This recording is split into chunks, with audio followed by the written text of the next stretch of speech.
Hey, Nathan here, welcome back to new Unity2D tutorial. In this tutorial we are going to cover setting up our sprites in our game. Loading up an image file and putting that in our game as a game object that we can later use to attach scripts or manipulate that in some way in our game. So I'm going to go ahead and create a new project here. I'm going to call this Unity2D Sprites. Alright, I'm going to toggle off Enable Unity Analytics, and I'm going to set this to be a 2D game. Alright, I'm going to hit Create Project. So I have some image files that I usually use for demonstrations, and those are from my Space Shooter game. I'll have a link for those in the description. You can download these files. I'm just going to use the player paper. And what you want to do is when you have the image file you want, I'm going to make this smaller so you can see what I'm doing here. So we have our Unity project loaded here and our image files here. We can simply drag an image file from the folder into our project into the projects window at the bottom here. So this projects windows, we discussed this when we discussed the UI. This handles our sprites, our audio, music, sound effects, our scripts, anything related to our game will be in here. Any XML files we need to use will be in here as well. So these are all of our assets for our game. And an asset includes a sprite, which is, in this example, just a PNG file. If you deal with a lot of transparency, you might as well use PNG files. I have had no issues using PNG files. Okay, so we loaded a picture in here, a PNG file. So now it's in our game as an asset, but we need to add it to our game as an object. Before we do that, let's click this down at the bottom here. Let's click this player paper here, and on the right side you'll see the inspector. The defaults are fine. We'll go into all these things in a future video when we discuss cameras and a grid system, which will be using a tile-based environment like a map or a tower defense that uses tiles. It'll have like a grid type system. That will mostly be related to the pixels per unit. So the defaults are fine for us for right now. I just wanted to show you what these things are. Okay. To get that in your game, you simply drag the asset to our hierarchy window on the left side of our UI. Now that is in our game.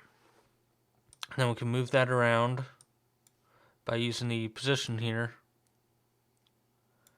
X, Y, and Z. Since it's a 2D game, you really don't mess with Z. As you see, in some cases, it doesn't really do anything. I'm going to reset that back to 0. Okay, so you can use X and Y. Now, if you want to rotate it, it's a 2D game. To rotate it, you will be using the Z-axis. So if I say 90, it will... Oh, that was scale. So if I rotate it on Z-axis to 90, that will be pointing up. That's how I want that object to be. Then I can move around. Scale, X and Y, that kind of makes sense. You scale it in the X, it'll make it taller but wider, so it'll stretch it out. And same with Y. So you can scale it by a certain amount. 1 and 1 are the defaults. Okay, the sprite renderer, that's what actually makes the sprite display. You can check and uncheck that.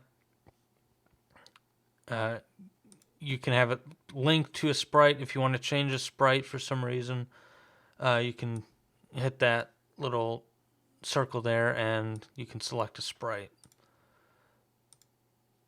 Now that I set that to the background, so I'm going to change that back to player paper, and now we're back to where we are. Color, this is similar to what I mentioned on XNA. Color, let's make this white. No, white. White color is what you see from an image editor. If I open this up in an image editor, white is this. If you want to tint it, the color here is referring to tint. If you want to tint it to more blue, so now the color is blue, so it's tinted blue, like you can see it now here. But white is what you see from an image editor. You can flip it through X or Y. Material, yeah, we'll get to sorting order and order in layer in a future video. Okay. So this is a sprite in our game. So if we run this, our game is running, there's our sprite.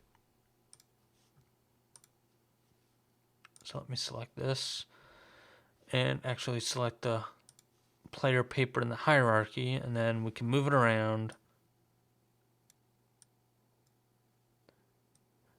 Now, rotation on the z-axis. I will add a link to a video I've done in the past. I think it's a monogame video, where I explain what rotation is. Yeah, it's actually a transform matrix video that I did. So I had a video overlay that I explained what it looks like if it's rotated on X or Y. Let me just go ahead and set this back to 90 here, and let me put this in the center, and let me scale this up to 5 and 5. Okay. So if we rotate on the X, it doesn't really do anything because 180, it'll flip it vertically. But let's say we have it 60. It shrinks it. It squishes it down. Remember, this is a 2D game, so we don't really see what's going on. If I set it to 80, 85, 90, now it's blank.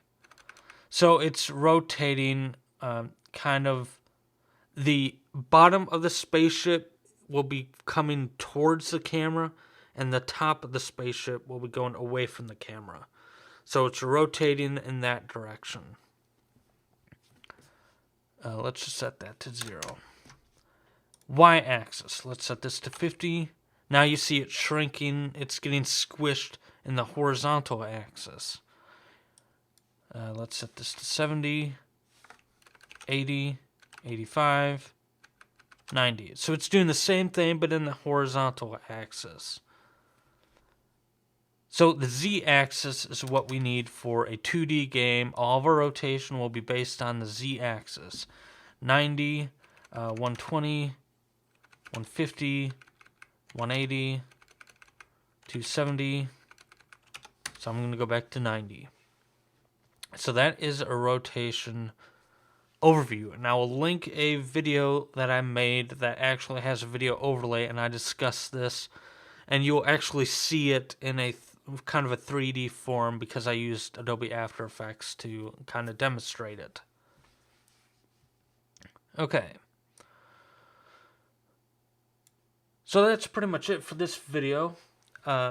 Next video, we will use the same sprite, and we will attach a script to it, and we will learn how to move the sprite. So in the next video, we will cover two things. What are scripts and how they work, and how to move the object. So, I hope you enjoyed this video. Stay tuned for the next one.